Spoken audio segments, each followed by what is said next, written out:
Hello dear students, सभी को नमस्कार, शुभ संध्या। आकाश कोटा के यूट्यूब चैनल में आप सबका स्वागत है। आज हम करने जा रहे हैं जेईई मेल का नेक्स्ट सेशन। मैं अमित अग्रवाल, मैथ्स फैकल्टी। आपके लिए आज हम चैप्टर लेके आए हैं क्वाड्रेटिक इक्वेशन। तो जेईई मेल के इस सेशन में हम क्वाड्रेटिक इक्वेशन के कुछ इंपॉर्टेंट क्वेश्चंस करने की कोशिश करते हैं। चलिए देखिए, स्टार्ट करते हैं हम फर्स्ट क्वेश्चन से। देखिए, the least value of a for which this equation has real roots, या a के धनात्मक न्यूनतम धनात्मक मान ज्ञात कीजिए जिसके लिए इस समीकरण के मूल वास्तविक होंगे। तो देखिए, नेचर ऑफ रूट्स का बहुत प्यारा सा क्वेश्चन। क्या करना है हमें? d greater than equal to 0। अच्छा, एक बात और बता दूं, ये जेईई मेन में आया हुआ क्वेश्चन है। तो देखिए, सबसे पहले यहां पर इज इक्वल टू 2a लिखा हुआ है, तो हमारी जिम्मेदारी है हम 2a को इधर लेके आए।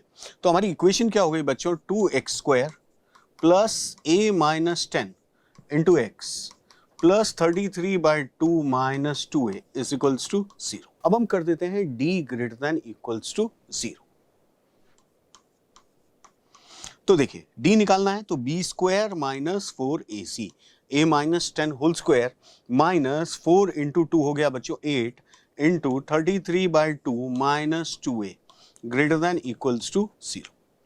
होल स्क्वायर ओपन करते हैं बच्चों, a² माइनस 20a प्लस 100। यहां पे आएगा 2 से 8 कैंसिल होगा 4 into 33 132 plus 16a greater than equals to 0। कुल मिला के हमारे पास क्या आ रहा है बच्चों? देखिए ध्यान से, a² minus 4a minus 32 greater than equals to 0। अब हम कर देते हैं इसके फैक्टर्स। इसके फैक्टर्स करें तो आपके पास आएंगे a plus 4 into a minus 8 greater than equals to 0। तो यहां से हम देख सकते हैं हमारे पास आ रहा है a less than equals to minus 4 और a greater than equals to 8। यानी a का मान या तो -4 से कम होगा या 8 से बड़ा होगा या इक्वल हो सकता है, क्योंकि इक्वल टू का साइन है। तो हमारे पास minimum positive integral value of a, minimum positive integral value क्या हो गई बच्चों? 8। तो इस क्वेश्चन का आंसर क्या हो जाएगा? 8। क्लियर? जल्दी से कमेंट में मुझे लिख के बताओ किस किस को समझ में आया, या 8 किस किस का आंसर अपने आप आ गया। चलिए हम मूव करते हैं नेक्स्ट क्वेश्चन पे। नेक्स्ट क्वेश्चन क्या है? नेक्स्ट क्वेश्चन है, देखिए, कॉमन रूट का क्वेश्चन है। हमें दो इक्वेशंस दी गई हैं, the quadratic equations x² minus 6x plus a is equal to 0 and x² minus 6x plus 6 is equal to 0 का एक कॉमन रूट है। हिंदी में बात करें तो का एक उभयनिष्ठ मूल है। Then the other roots of first and second equations are integers and in the ratio of 4:3। जो इक्वेशंस के बाकी रूट्स हैं वो 4:3 के रेशियो में है। और दूसरी बात इंपॉर्टेंट कि वो रूट्स क्या हैं? इंटीजर्स हैं। इस पे भी हमें ध्यान देने की आवश्यकता है। Other roots are integers. Hindi में देखें तो अन्य मूल पूर्णांक हैं। ठीक है, देखते हैं इसकी क्या जरूरत पड़ती है। तो अब हमने माना कि भाई एक रूट है अल्फा, दूसरा है बीटा फर्स्ट इक्वेशन का, तीसरा दूसरी इक्वेशन के क्या मानेंगे आप? अल्फा और गामा। नहीं, देखिए इससे क्या हुआ, हमारे पास 3 अननोन्स आ गए, अल्फा, बीटा एंड गामा। जबकि हमें पता है कि भाई बीटा और गामा का रेशियो क्या है? 4:3। तो rather than introducing a third unknown, हम क्या करते हैं? हम उसके रूट्स मान लेते हैं 4 बीटा 3 बीटा। तो दुश्मन 2 ही रहेंगे, तो लड़ने में आसानी होगी। तो देखिए, अब मैंने माना कि जो फर्स्ट इक्वेशन है उसके रूट्स हैं अल्फा और 4 बीटा। तो alpha plus 4 beta is equals to क्या आएगा बच्चों? 6, सम ऑफ द रूट्स। अब यहां पे प्रोडक्ट ऑफ द रूट्स है, ये हमारी हेल्प नहीं कर रहा है क्योंकि a है and a is a unknown quantity है। अब यहां पे हम सेकंड इक्वेशन की बात करें तो इसके रूट्स है अल्फा और 3 बीटा। तो यहां पर प्रोडक्ट ऑफ द रूट्स निकालते हैं। 3 alpha beta is equals to कितना है बच्चों? ये भी 6 है। तो यहां से अगर हम देखें तो alpha beta is equals to क्या आ गया? 2। अब यहां से बीटा निकालते हैं, इसमें रख देते हैं। क्यों? क्योंकि हमें तो कॉमन रूट निकालना है। हमारा पर्पस क्या है? हमारा पर्पस है अल्फा की वैल्यू फाइंड करना। तो देखिए, ये आ गया अल्फा प्लस 4 बीटा। अब बीटा क्या है? यहां से 2/अल्फा, तो अल्फा प्लस 8/अल्फा इज इक्वल्स टू 6। ठीक है, alpha square minus 6 alpha plus 8 is equals to 0। तो यहां से अल्फा की दो वैल्यूज आ रही हैं 2, 4। अब देखिए क्या ब्यूटी है इस क्वेश्चन की। अब आप देखिए 4 और 2 दोनों ही ऑप्शंस में हैं।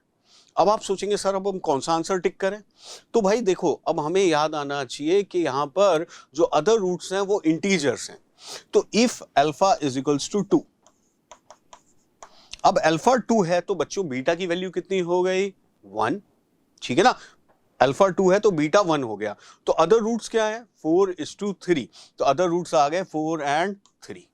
आया समझ में? और अगर हम ले लेते हैं अल्फा की वैल्यू 4, अल्फा की वैल्यू 4 ले लेते हैं, तो बीटा क्या आ जाएगा? बीटा आ जाएगा 1/2। अब बीटा 1/2 आया तो अदर रूट्स हो गए 2 और 3/2। दीज आर नॉट इंटीजर्स, ये इंटीजर नहीं है, अतः हमें इसे नहीं कंसीडर करना चाहिए। तो हमारा सही आंसर क्या हो जाएगा? अल्फा इज इक्वल्स टू 2, यानी ऑप्शन 3। क्लियर? चलिए नेक्स्ट क्वेश्चन देखते हैं क्या है।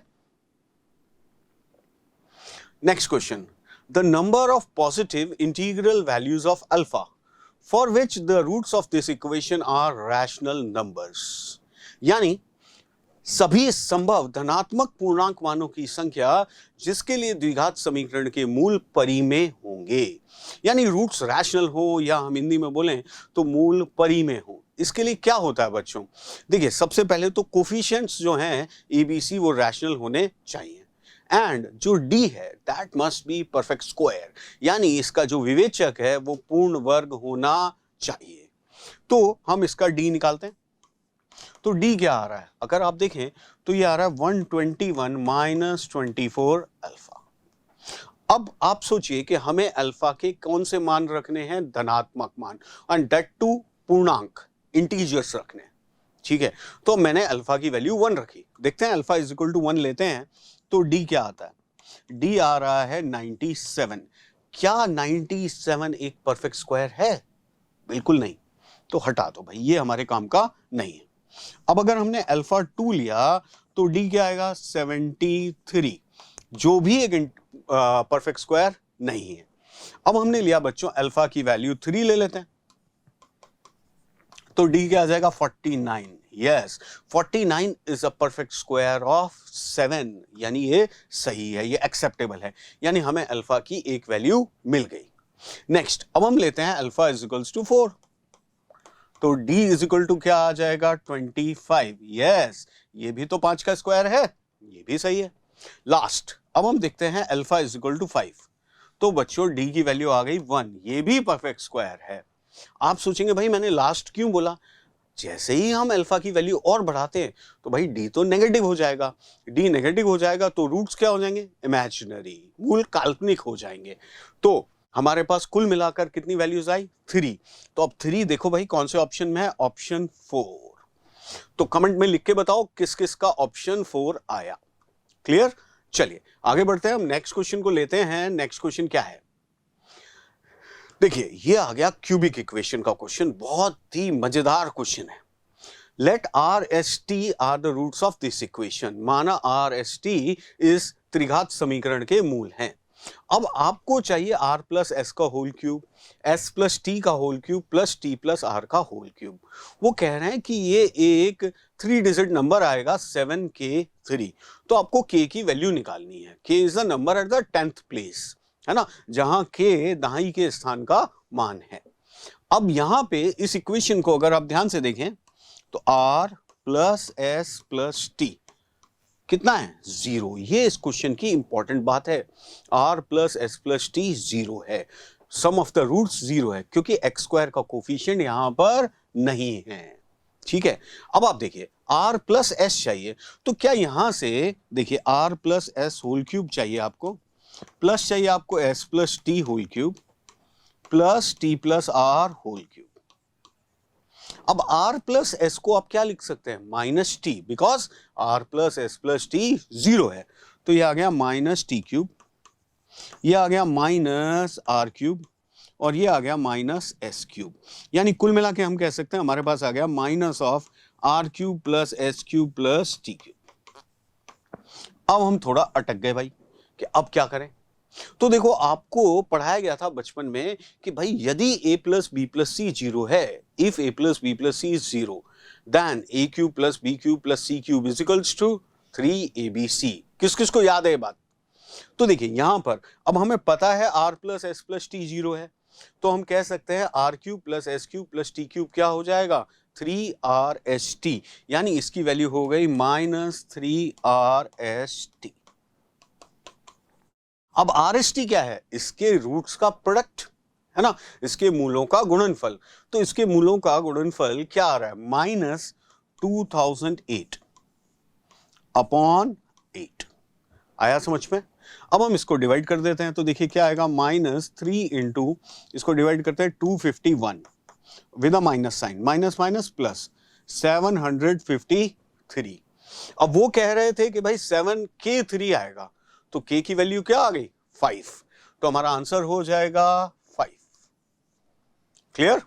चलिए नेक्स्ट क्वेश्चन देखते हैं। क्वेश्चन नंबर 5 आज के सेशन का क्या है? The set of values of p for which this quadratic expression is negative for at least one real x। Hindi में बात करें तो p के मानों का समुच्चय जिसके लिए ये द्विघात व्यंजक कम से कम एक वास्तविक x के लिए ऋणात्मक होगा। देखिए जैसे ही क्वाड्रेटिक एक्सप्रेशन या द्विघात व्यंजक की बात आती है तो आपको पैराबोला के ग्राफ बनाने चाहिए। कितने ग्राफ थे हमारे? 6 ग्राफ। तो अब हम देखते हैं कि यहां पे कौन कौन सी पॉसिबिलिटी बनती है।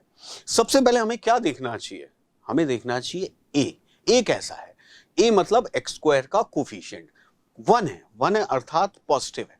तो इसके लिए यहां पर 3 पॉसिबिलिटी हो सकती है कि या तो ग्राफ ऐसा बनेगा, या इसको टच करता हुआ जाएगा यहां पे, या ये कट करेगा। ठीक है, अब हमें कहा जा रहा है कि ये ग्राफ कम से कम एक वास्तविक x के लिए नेगेटिव है, ऋणात्मक है। तो क्या ये ग्राफ कभी नेगेटिव हो रहा है? ये वाला केस नहीं, ये तो पूरा का पूरा x एक्सिस के ऊपर है, ये तो कभी नेगेटिव नहीं हो रहा। ये वाला भी नेगेटिव नहीं हो रहा है, ये भी या तो पॉजिटिव है या 0 है, यानी ये पॉसिबिलिटी बचती है, एक पॉसिबिलिटी बची। अब इस पॉसिबिलिटी में अगर हम देखें तो इसकी खास बात क्या है? भाई ये तो पॉजिटिव है, ये तो दिया ही हुआ है। तो कुल मिला के अगर हम देखें तो इसका डी कैसा है? पॉजिटिव। यानी इनडायरेक्टली हमसे नेचर ऑफ रूट्स का क्वेश्चन पूछा जा रहा है, तो यानी इसका डी हम कर देते हैं पॉजिटिव। अब डी निकालें तो क्या आएगा? 4p square minus 4 into 3p plus 4 greater than 0। यह आया बच्चों p square minus 3p minus 4 greater than 0। Factors कर सकते हैं आप। फैक्टर्स करेंगे तो आपको मिलेंगे p plus 1 into p minus 4 greater than 0, minus 1 4 plus minus plus.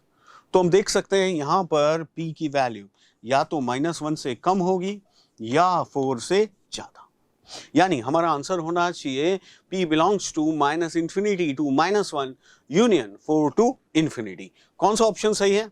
Option 2। चलिए हम बढ़ते हैं नेक्स्ट क्वेश्चन की तरफ। नेक्स्ट क्वेश्चन क्या है? नेक्स्ट क्वेश्चन है the set of values of a for which this fx is negative for exactly 3 integral values of x। Hindi में बात करें तो a के मानों का समुच्चय जिसके लिए यह द्विघात व्यंजक ठीक 3 पूर्णांक मानों के लिए ऋणात्मक होगा। तो देखो सबसे पहले हम बात करते हैं कि इसका a कैसा है। देखिए ये ऋणात्मक होगा लेकिन थोड़ी देर के लिए, negative is for a small period. तो अगर आप वो 6 पैराबोला दिमाग में बनाएं तो आप देख सकते हैं कि डाउनवर्ड पैराबोला होने के तो चांसेस हैं नहीं, क्योंकि जो भी डाउनवर्ड पैराबोला होता है वो इनफाइनाइट वैल्यूज के लिए नेगेटिव होता है। अब अपवर्ड की बात करें तो अपवर्ड में भी एक ही केस बचता है, ये वाला, ये। ठीक है, तो यानी एक चीज हमने पता कर ली कि भाई a तो पॉजिटिव है। ठीक है, अब हम अगर इस एक्सप्रेशन को ध्यान से देखें तो fx क्या है? fx है ax plus 2 into x minus 2, ax plus 2 into x minus 2, यानी इसका एक रूट हमें पता चल गया 2 है और दूसरा रूट भी हमारी नॉलेज में आ गया -2/a। क्लियर?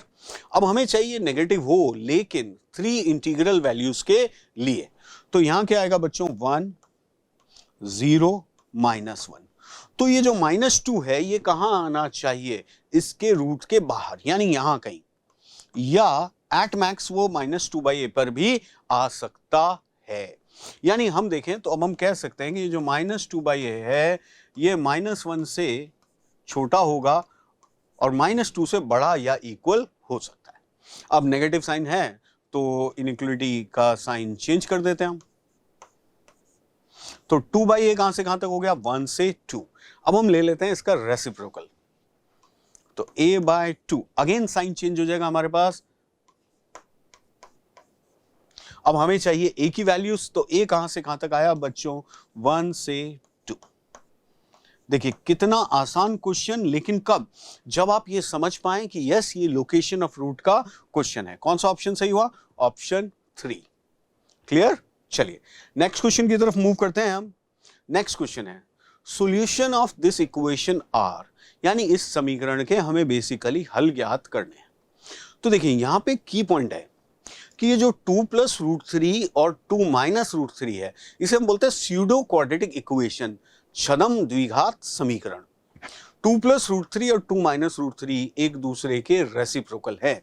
ये बात आपको समझनी है कि 2 + √3 इंटू 2 - √3 कितना होता है? 1। ठीक है, तो मैंने क्या किया, यहां पर सबसे पहले ये जो 2 - √3 है इसको यहां भेज देते हैं। अब यहां भेजें तो इक्वेशन क्या हो जाएगी? देखिए इक्वेशन हो जाएगी 2 + √3 की पावर x² - 2x। 2 + √3 की पावर x² - 2x, क्योंकि ये जो +1 वाला है और ये 2 - √3 से मल्टीप्लाई होकर क्या हो जाएगा? 1 प्लस 2 - √3 की power x² - 2x is equals to 4। ठीक है, अब देखो 2 + √3 की पावर x² - 2x प्लस 1/2 + √3 की power x² - 2x is equals to 4। अब आप क्या कर सकते हैं? मैंने कहा स्यूडो क्वाड्रेटिक। स्यूडो क्वाड्रेटिक मतलब जहां पर क्वाड्रेटिक आपको बनानी पड़े। तो यहां पर अगर हम 2 + √3 की पावर x² - 2x को let 2 + √3 power x² - 2x is equal to y मान लेते हैं, तो हमारी इक्वेशन हो जाएगी बच्चों y + 1/y is equals to 4। So we have y² - 4y + 1 is equals to 0। तो यहां से आप देखिए y की दो वैल्यूज आ रही हैं, 2 + √3, 2 - √3। y रख देते हैं वापस। y था 2 + √3 की power x² - 2x is equal to आया 2 + √3 की पावर 1, या इसको मैं बोल सकता हूं 2 - √3 को 2 + √3 की पावर -1। अब देखिए बेस सेम है तो पावर भी सेम होगी, तो हमारे पास दो इक्वेशंस बन रही हैं, उससे हमारा आंसर आ जाएगा x² - 2x is equal to 1। पहली ये बनेगी। दूसरी इक्वेशन बनेगी x² - 2x is equals to -1। एक एक करके दोनों को सॉल्व करते हैं। तो यहां से आया x² - 2x -1 is equals to 0। तो x इज इक्वल टू क्या आ जाएगा बच्चों? 2 प्लस माइनस 4 + 4 8। 8 को क्या लिख सकते हैं आप? 2√2 by 2। तो we are getting two values of x from here, x equals to 1 ± √2। इधर बात करें तो इधर हमारे पास आ रहा है x² - 2x plus 1 is equals to 0, यानी x - 1 whole square is equals to 0। So हमें मिल गया x इक्वल्स टू 1। ठीक है, तो आप देखिए हमारे तीन रूट्स आए, 1 ± √2, 1। तो कौन सा ऑप्शन सही हुआ? ऑप्शन 2। क्लियर? चलिए नेक्स्ट क्वेश्चन देखते हैं। Next question 8th question. ये भी बहुत प्यारा क्वेश्चन है, ध्यान से समझने की जरूरत है। If this equation and this equation have a common root, इन दो समीकरणों का एक उभयनिष्ठ मूल है, तो निम्नलिखित में से कौन सा सत्य नहीं है?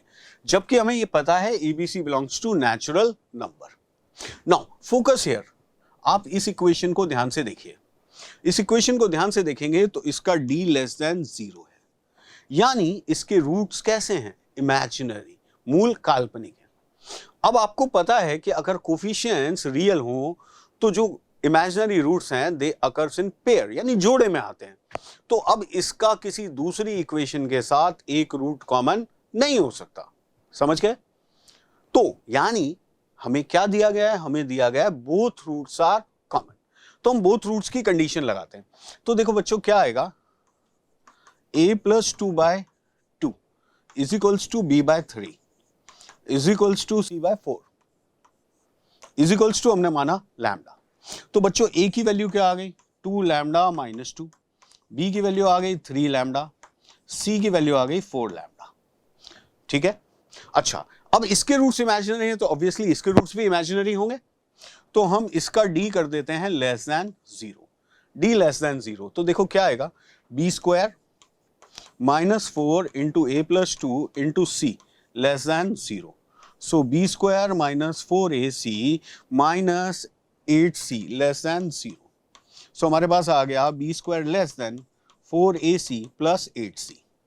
यानी ये जो ऑप्शन है ये ट्रू है, हमें क्या निकालना है फॉल्स, यानी ये तो अब हमारा आंसर नहीं है। हम यहां फोकस करते हैं, देखिए एक ऑप्शन और है B square minus 4ac। Next slide ले लेते हैं हम।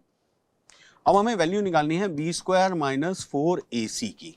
देखिए बी की वैल्यू क्या थी हमारे पास 3 लैम्डा, तो 9 लैम्डा स्क्वायर माइनस 4 इंटू ए था 2 लैम्डा माइनस 2 और सी था 4 लैम्डा। देखते हैं नेगेटिव आता है या नहीं।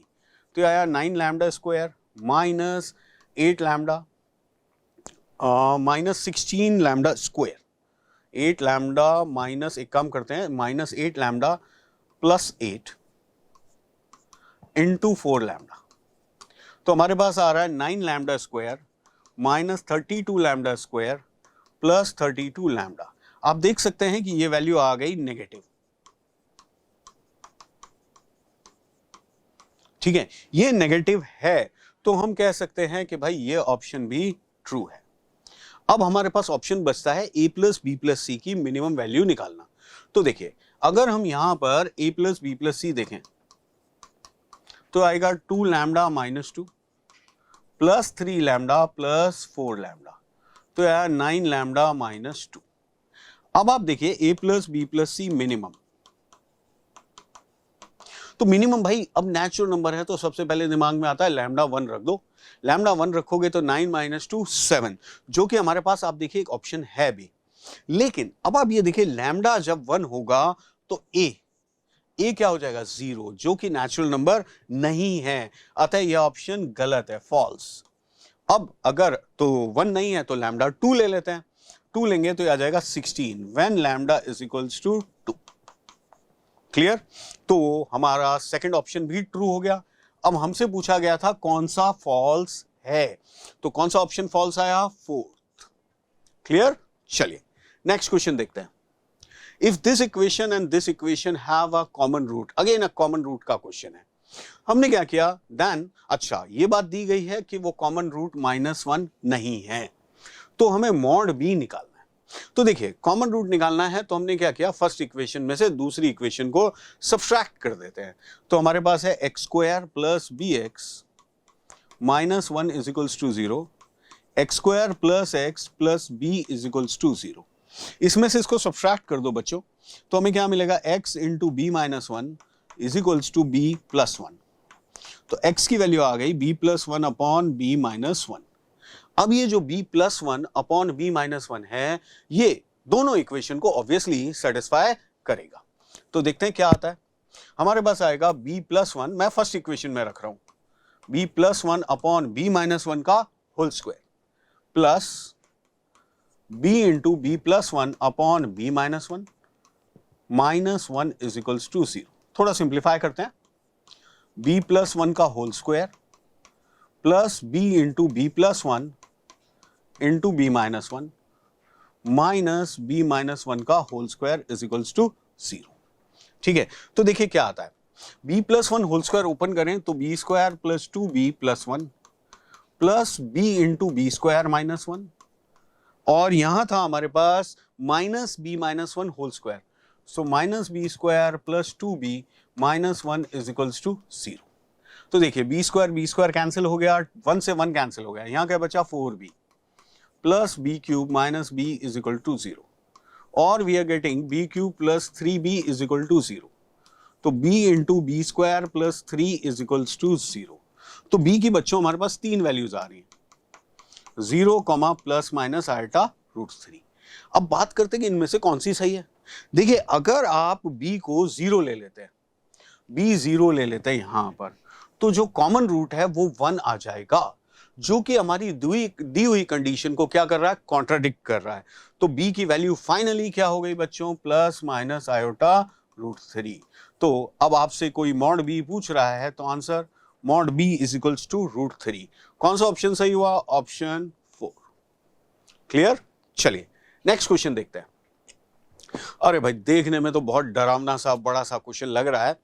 49 प्लस 20 रूट 6 का अंडर रूट की whole power root a up to infinity plus 5 minus 2 root 6 की power x square plus x minus 3 minus under root of x up to infinity is equals to 10। तो सबसे पहले बच्चों देखो हम attack करते हैं यहां पर 49 प्लस 20 रूट 6 पे। देखो बच्चों इसको लिख सकते हैं हम 25 प्लस 24 प्लस 20 रूट 6। तो देखो बच्चों इसको लिख सकते हैं 5 का स्क्वायर प्लस 2 रूट 6 का whole square plus 2 into 5 into 2 root 6। तो अगर आप ध्यान से देखें तो ये लिखा हुआ है 5 प्लस 2 रूट 6 का होल स्क्वायर। अब होल स्क्वायर रूट हट जाएगा, यानी कुल मिलाकर ये जो एक्सप्रेशन है इसकी वैल्यू क्या है, 5 प्लस 2 रूट 6। अब साथ में हम इस पावर को भी देखें, ये पावर क्या है, ये पावर है बच्चों root a up to infinity. तो अगर हम देखें तो ये ए की power 1/2 into a raise to power 1/4 into a raise to power 1/8 up to infinity है। यानी ये क्या है, एक जीपी ज्योमेट्रिक प्रोग्रेशन, हिंदी में बोले तो गुणोत्तर श्रेणी। तो ये आया ए की पावर हाफ प्लस 1/4 प्लस 1/8, ये एक जीपी बन गई। ठीक है, तो इसका सम हाफ अपॉन 1 माइनस हाफ, यानी क्या आ गया बच्चों, ए। क्लियर। अच्छा एक बात और ध्यान देनी है आपको, यहां पे बहुत जगह फंसाया गया है, रूट ए लिखा हुआ है, या इसी तरह यहां देखें तो रूट एक्स लिखा हुआ है। तो एक बात ध्यान देनी है कि ए पॉजिटिव होना चाहिए और एक्स भी पॉजिटिव होना चाहिए। तो बहुत हद तक अब हम सॉर्टेड हो चुके हैं। तो अब हमारा क्वेश्चन बन रहा है 5 प्लस 2 रूट 6 की पावर कितनी बनी, इसको क्या लिख सकते हैं 1a प्लस 5 माइनस 2 रूट 6 की पावर क्या है, x square plus x minus 3 minus x is equals to 10। ठीक है, तो ये आया 5 प्लस 2 रूट 6 की power x square minus 3 plus, आप ध्यान से देखें 5 प्लस 2 रूट 6 और 5 माइनस 2 रूट 6 ये भी एक दूसरे के रेसिप्रोकल हैं। तो यहां पर हम लिख सकते हैं 5 प्लस 2 रूट 6 की power x square minus 3 is equals to 10। समझने के लिए थोड़ी देर के लिए let 5 plus 2 root 6 whole power x square minus 3, इसको मान लेते हैं y। तो ये आया बच्चों y plus 1 upon y is equals to 10। चलिए और स्पेस की जरूरत है हमें, तो y square minus 10y plus 1 is equals to 0। तो यहां से आप y निकालते हैं तो आएगा 5 प्लस माइनस 2 रूट 6। तो हमारे पास आया 5 प्लस माइनस 2 रूट 6 की power x square minus 3 is equals to 5 plus 2 root 6 और एक वैल्यू आ गई बच्चों 5 माइनस 2 रूट 6। ठीक है, तो बेस सेम है तो पावर भी सेम होगी। तो x square minus 3 is equals to either 1 और माइनस 1। तो देखिए एक्स स्क्वायर की वैल्यू आई या तो 4 या 2, तो एक्स आया बच्चों प्लस माइनस 2 या प्लस माइनस रूट 2। अब आप देखेंगे कि चारों ऑप्शन में, लेकिन हमें ध्यान देना है ए भी पॉजिटिव है और एक्स भी पॉजिटिव है। तो ए क्या था, ए है एक्स स्क्वायर माइनस 3, ये पॉजिटिव होना चाहिए, यानी एक्स जो भी है वो रूट 3 से बड़ा होगा। तो अब देखिए कौन सा ऑप्शन सही हुआ भाई, minus root 2 cancel, minus 2 cancel, root 2 cancel, क्यों, क्योंकि ये रूट 3 से छोटा है। तो हमारा आंसर होगा 4। क्लियर। वैसे देखिए अगर इस क्वेश्चन को अगर हम ध्यान से देखें तो यहीं पे हमें पता चल रहा है भाई ए भी पॉजिटिव है एक्स भी पॉजिटिव है, कुछ किए बिना, क्योंकि भाई रूट है तो रूट की डेफिनेशन कहती है ए पॉजिटिव होना चाहिए और एक्स पॉजिटिव होना चाहिए। तो आप यहीं पे इस क्वेश्चन को कर सकते थे और डायरेक्टली आंसर बता सकते थे 2। चलिए नेक्स्ट क्वेश्चन की तरफ मूव करते हैं। The number of integral values of m for which this इस इक्वेशन के दोनों रूट -2 से 4 के बीच में हैं। तो देखिए लोकेशन ऑफ रूट का क्वेश्चन है। क्या करते हैं हम, सबसे पहली कंडीशन इसका ग्राफ बनाएं तो ग्राफ ऐसा बनेगा, ये 4 और ये -2। तो सबसे पहली बात, इसका d कैसा होगा, ये रूट्स ऐसे भी हो सकते हैं, d greater than equals to 0। अब इसका d निकालें तो आ रहा है 4m² -4m² -1 greater than equals to 0। तो यहां से आप देखिए m आ गया रियल नंबर। क्यों भाई? क्योंकि d तो 4 आ गया, तो यानी ये तो हमारे लिए काम की चीज नहीं बची। अब हम देखते हैं नेक्स्ट, जो वर्टेक्स का x कोऑर्डिनेट है वो -2 से 4 में होना चाहिए। तो m लाइज बिटवीन -2 to 4। एक कंडीशन ये बन रही है। नेक्स्ट, ये हो गई सेकंड कंडीशन। थर्ड कंडीशन पे चर्चा करें तो f of -2 should be positive. -2 पर जो फंक्शन की वैल्यू है वो पॉजिटिव होनी चाहिए। तो देखो क्या आता है, 4 + 4m + m² -1 greater than 0। So m² + 4m + 3 greater than 0। Factorise कर सकते हो, m + 1 into m + 3 greater than 0। So m should be less than -3 और m should be greater than -1। चौथी कंडीशन एक और बनेगी बच्चों, f of 4 should be greater than 0। तो आ जाएगा बच्चों 16 -8m + m² -1। यहां से आपके पास आ रहा है m² -8m + 15 ग्रेटर देन 0, यानी m - 3 into m - 5 greater than 0। So m should be less than 3 और m should be greater than 5। अब हमारे पास तीन कंडीशन बन रही हैं, तो तीनों का हम कॉमन लेते हैं। First condition says that m की वैल्यू -2 से 4 तक होगी। अब देखिए नेक्स्ट कंडीशन क्या कहती है, -3 से छोटा या -1 से बड़ा। -3 से छोटा या -1 से बड़ा। और नेक्स्ट कंडीशन कहती है 3 से छोटा या 5 से बड़ा। तो आप देखिए तीनों कंडीशंस कहां आ रही है, यहां पर। सो हम कह सकते हैं कि m की वैल्यू कहां से कहां तक होगी, -1 to 3।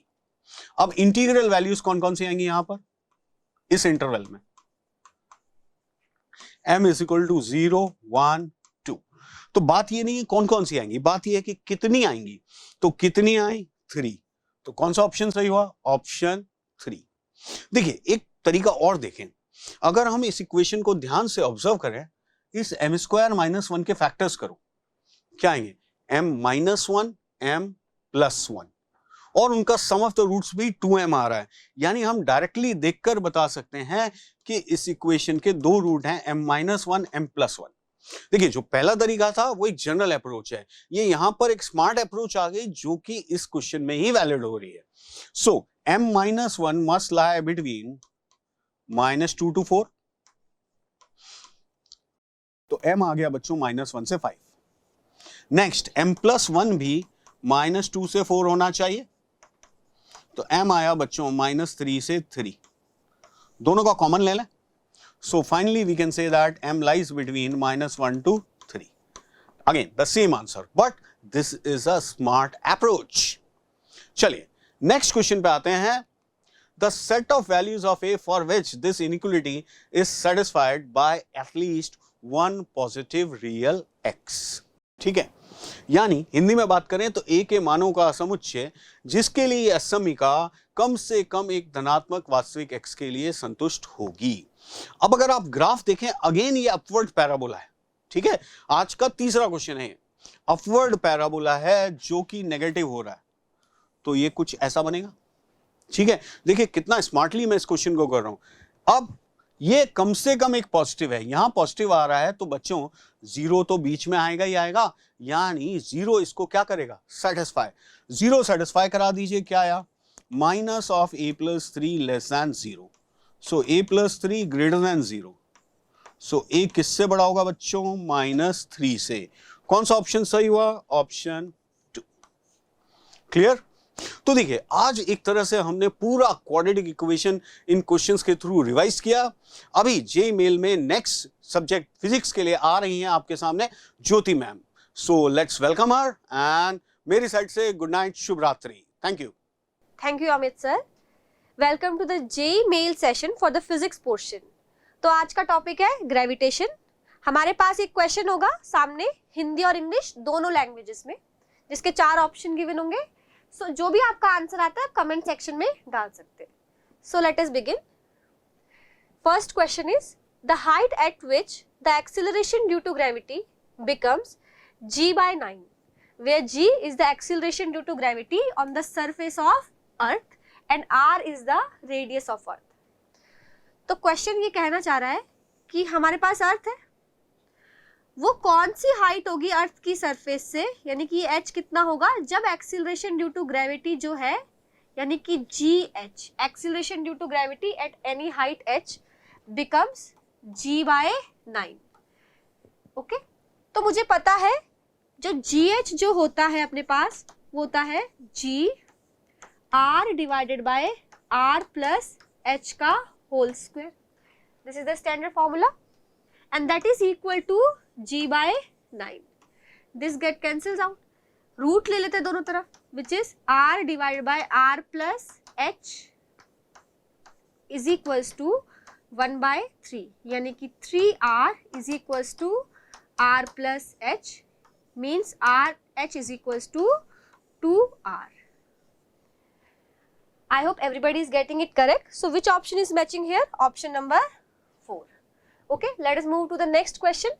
The next question is, two particles of equal mass m go around a circle in a radius r under the action of their mutual gravitation attraction. The speed at which the particle with respect to centre of mass rotate. हमको निकालना है speed इनका, यानी कि अगर हम ध्यान से देखें हमारे पास 2 पार्टिकल है और ये इनका सेंटर ऑफ मास इनके बिल्कुल सेंटर पे होगा और ये दोनों इस सर्कल में घूम रहे हैं, तो बिल्कुल ये हमेशा एक दूसरे के डायगोनली ऑपोजिट रहेंगे.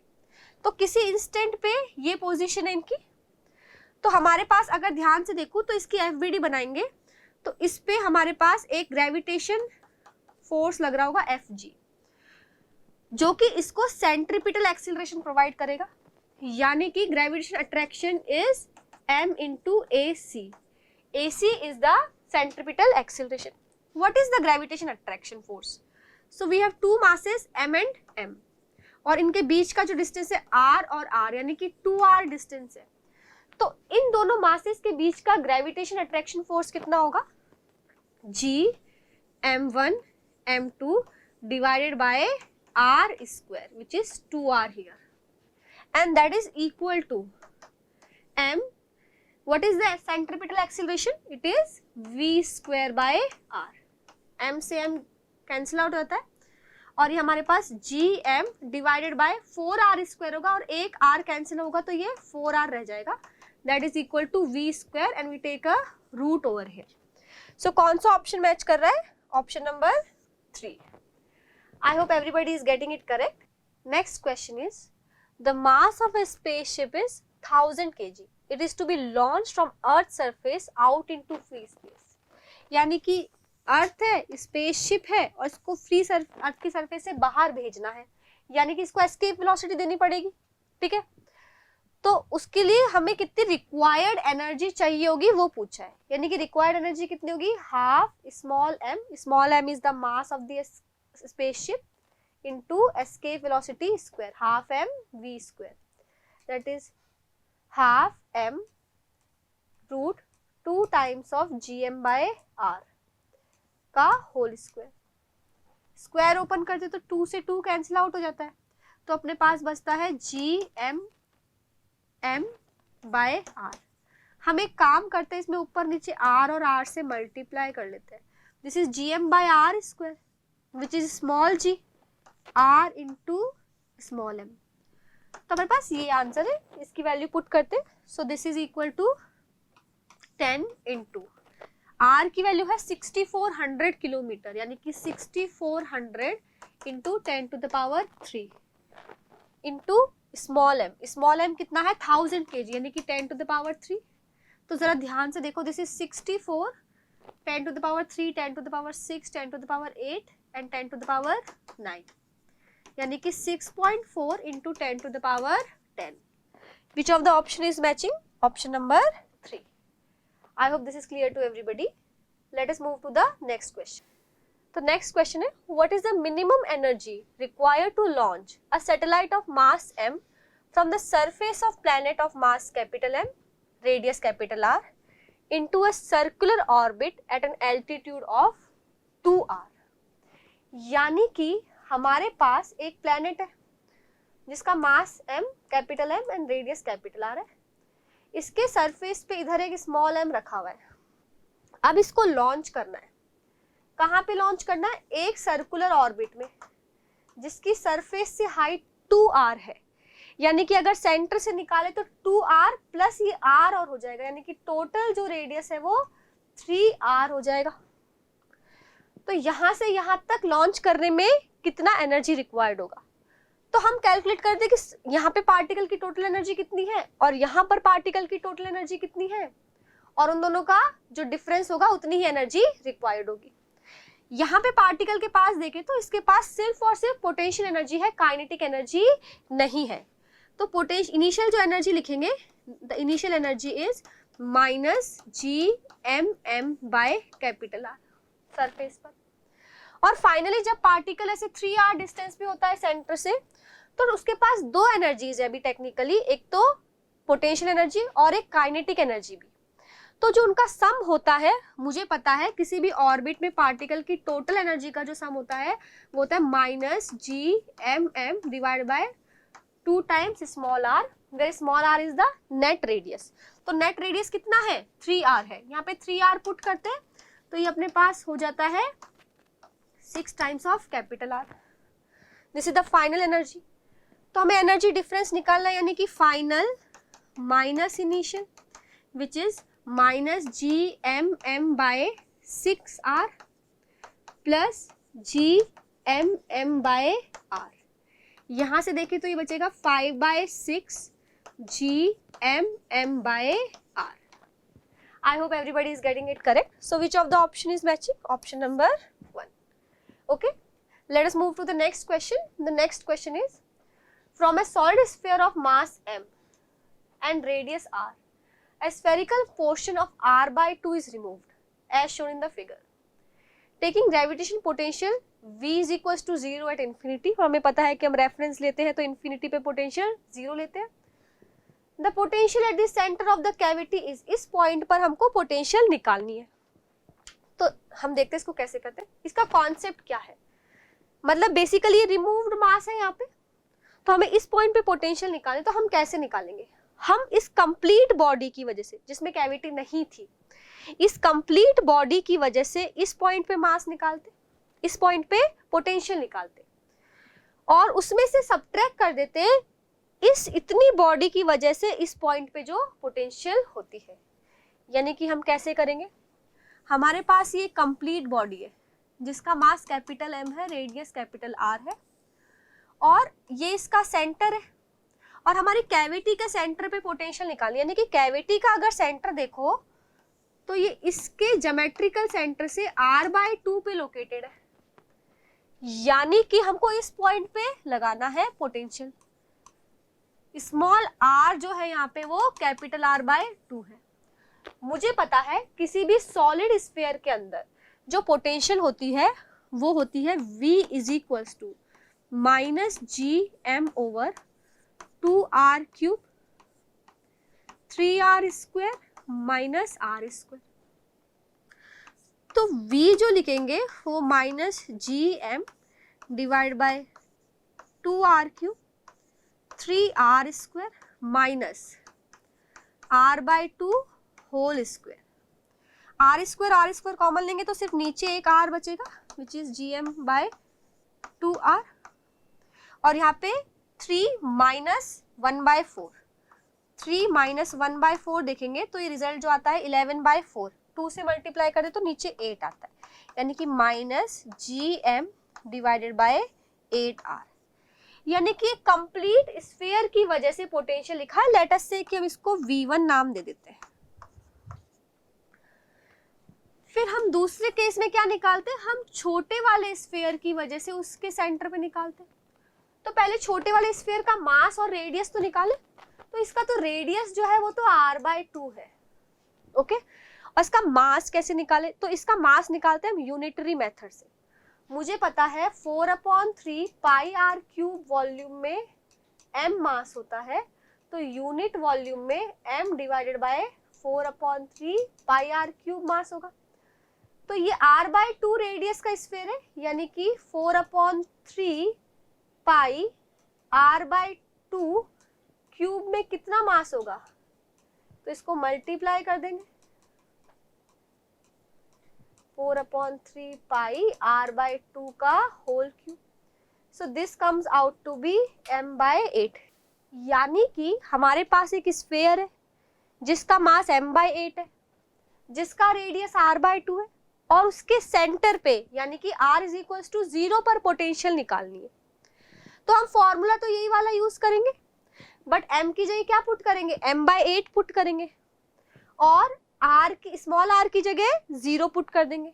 तो ये स्मॉल r वाला टर्म तो चला ही जाएगा, और टेक्निकली देखो तो ये कट होके सिर्फ नीचे एक r बचता है, जिसमें r की जगह हम r/2 पुट कर देंगे, यानी कि जो पोटेंशियल हो जाएगी V2 वो हो जाएगी -GM/8।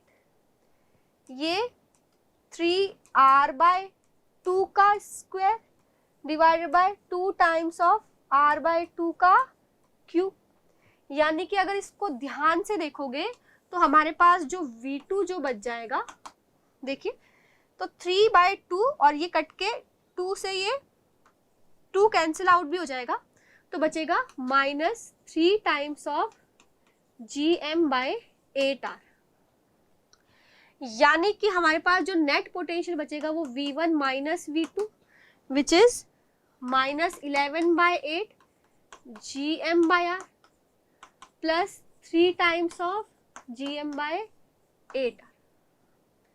तो इसमें से अगर कॉमन लेंगे तो this is -8/8 GM/r, answer is -GM/r। I hope answer is matching for everybody. So which option is correct? The option number 2 is correct. Okay. So let us move to the next question. Next question is, a satellite is revolving on a circular orbit at a height h from the earth surface. वो बोल रहे हैं कि हमारे पास अर्थ है, उसकी surface के ऊपर एक सैटेलाइट रिवॉल्व हो रही है। The minimum increase in orbital velocity required so that the satellite could escape from the Earth's gravitation field. तो हम देखते हैं कि यहाँ पर अगर कोई भी सैटेलाइट है जो कि किसी h हाइट पर है ना,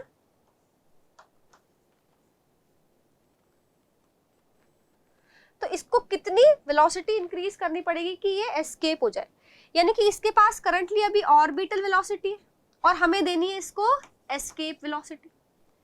तो यानी कि इसको काइनेटिक एनर्जी में हमको कितना इंक्रीज देना पड़ेगा या फिर वेलोसिटी में कितना इंक्रीज देना पड़ेगा, तो वो देखते हैं।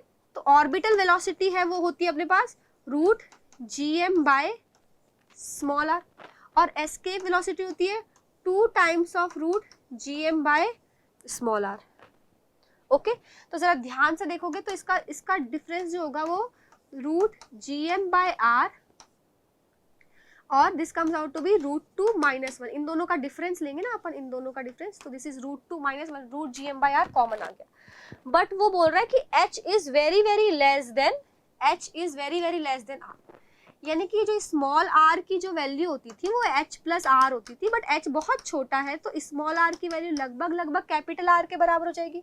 तो हमें कुछ नहीं करना है, यहाँ पे स्मॉल r की जगह क्या कर देंगे, कैपिटल R, यानी कि √GM/R √2 - 1। बट अभी ऑप्शन नहीं मैच कर रहा है, अगर आप ध्यान से देखो तो हम क्या करेंगे, √g की फॉर्म में आंसर निकालेंगे। तो ऊपर नीचे r और r से मल्टीप्लाई कर दिया तो ये चीज बन गई स्मॉल g और वो एक चीज बन गई r, यानी कि ये आंसर जो निकल के आता है वो √g × r √2 - 1 निकल के आता है। आई hope everybody is getting it correct, यानी कि option number 3 is matching. The next question is, the variation of acceleration due to gravity g with distance d from the center of earth is best represented by।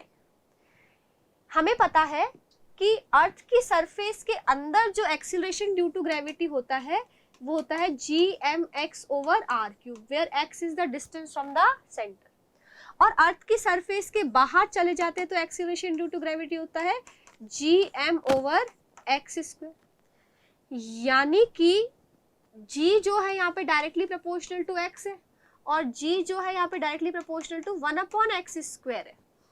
तो अगर इसका graph देखें अर्थ की surface के अंदर, यानी कि r is equal to capital R से छोटा, ये स्ट्रेट लाइन ग्राफ है, उसके बाद ये ऐसे डिक्रीजिंग ग्राफ होगा 1/x स्क्वायर के करस्पॉन्डिंग, और ये डायरेक्टली प्रोपोर्शनल टू x। तो which of the option is matching? Option number 4 is matching. I hope everybody is getting it correct. Let us move to the next question. If the angular momentum of a planet of a mass m moving around the sun in a circular orbit is L, about the center of the sun, its aerial velocity is, आपको याद हो अगर Kepler's law में हम पढ़ते हैं, all the planets are revolving around the sun in an elliptical orbit with one of the focus as sun, and the third law says that aerial velocity is constant. What is the aerial velocity? So अगर body यहाँ से लेके यहाँ तक move करती है, तो this is the area swept by the planet in time dt. So what is the aerial velocity? Aerial velocity is dA by dt. Aerial velocity is dA by dt and that is constant.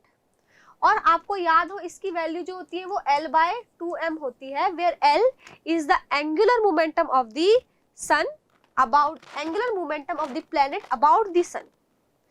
तो मुझे पता है कि angular momentum constant होता है, change नहीं हो रहा है क्योंकि टॉर्क 0 है इसके अबाउट, तो angular momentum constant, angular momentum constant तो dA by dt constant।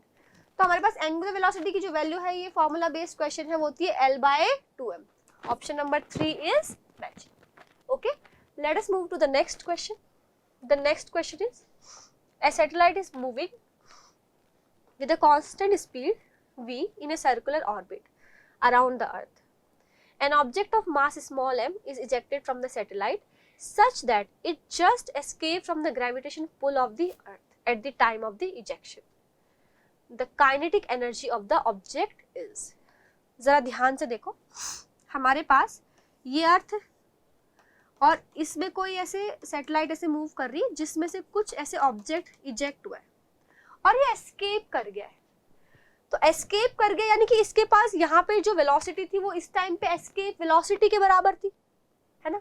तो जरा ध्यान से देखो, v क्या है? सैटेलाइट की वेलोसिटी है, यानी कि सैटेलाइट की जो वेलोसिटी है वो ऑर्बिटल वेलोसिटी है, which is root gm by small r। Small r is this net radius, और इसको एस्केप करने के लिए जो वेलोसिटी मिली होगी वो v एस्केप के बराबर मिली होगी, यानी कि v escape is 2 times of root gm by r। ध्यान से देखो तो ये root 2 times of orbital velocity है, यानी कि रूट 2 times ऑफ v है। तो मुझे इसकी काइनेटिक एनर्जी निकालनी है एस्केप होते हुए पार्टिकल की। तो एस्केप होते हुए पार्टिकल की kinetic energy half m ve square, which is half m root 2v का होल स्क्वायर। सो ये 2 से 2 कैंसिल आउट हो जाएगा, हमारे पास बचेगा mv square. Which of the option is matching? Option number 2। I hope everybody is getting it correct. Let us move to the next question. This is a good question, okay. A straight rod of length L extends from x is equals to a to x is equals to L plus a. The gravitation force it exerts on a point mass m at x is equals to 0 if mass per unit length, यानी कि lambda की value दे रखी है जिसको हम मास per unit length बोलते हैं, is given by this. Okay, तो इसको पिक्चराइज करें सबसे पहले। तो हमारे पास एक रॉड है, x इज इक्वल्स टू 0 है, ये x is equals to a से लेके और x is equals to a plus l तक ये रॉड एक्सटेंडेड है। इसका जो लैम्डा है वो अपने पास गिवन है a plus B x square, a plus B x square. अब क्वेश्चन पूछ क्या रहा है आपको? क्वेश्चन पूछ रहा है gravitation force at point mass m, यानी कि इस क्वेश्चन में यहाँ पर एक पॉइंट मास m रखा हुआ है, तो उस पर कितना फोर्स लगेगा? तो उस पर फोर्स लगाएगा कौन? ये रॉड लगाएगी।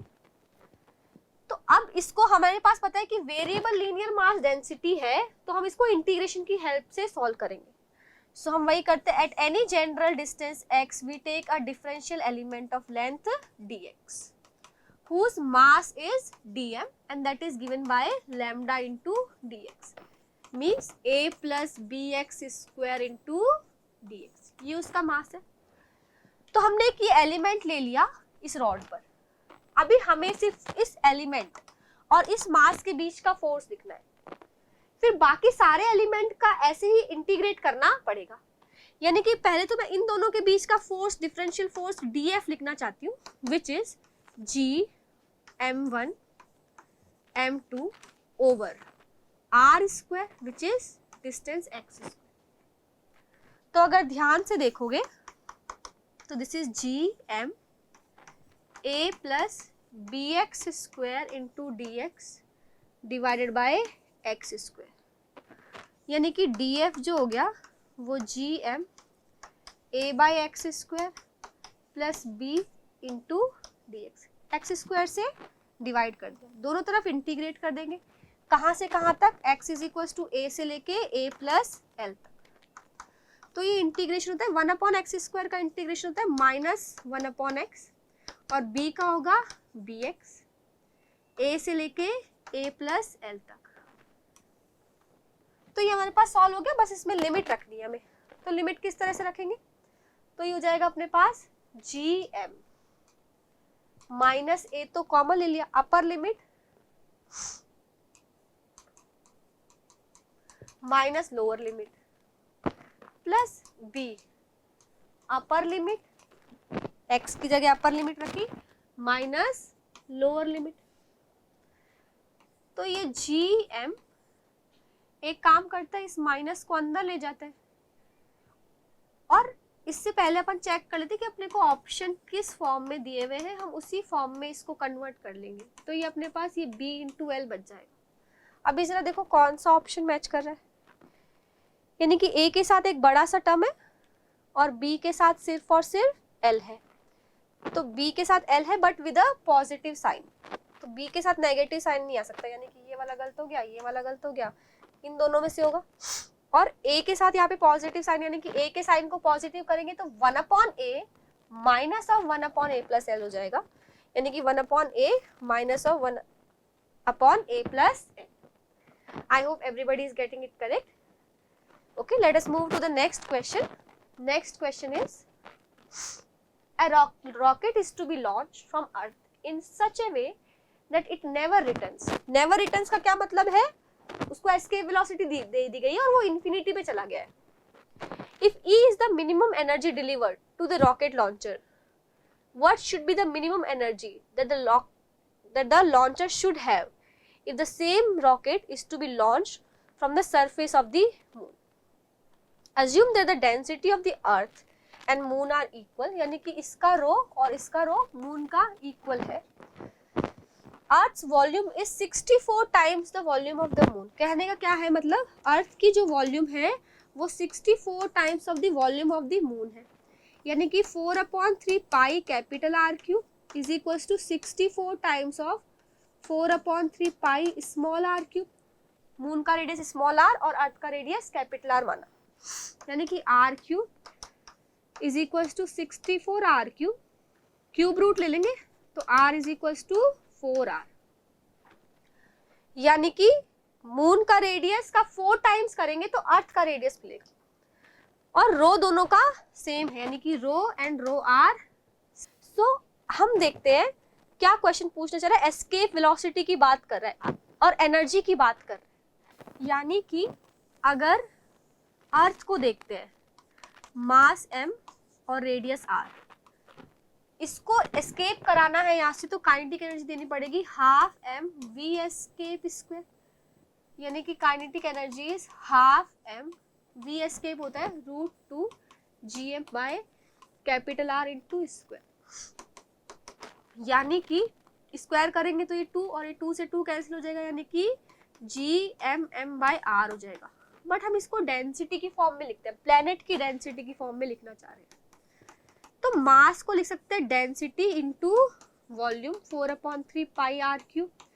स्मॉल m इंटू r, यानी कि ये हो जाएगा अपने पास 4/3 pi g r square and small m and 1 rho also, यानी कि एनर्जी जो है वो प्रोपोर्शनल है रो और r स्क्वायर की।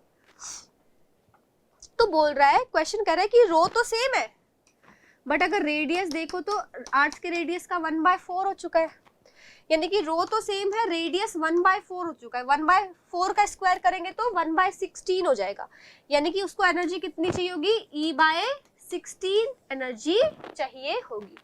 Okay, I hope this is clear to everybody. So which of the option is matching? Option number 3. Stay connected for further updates. Thank you so much.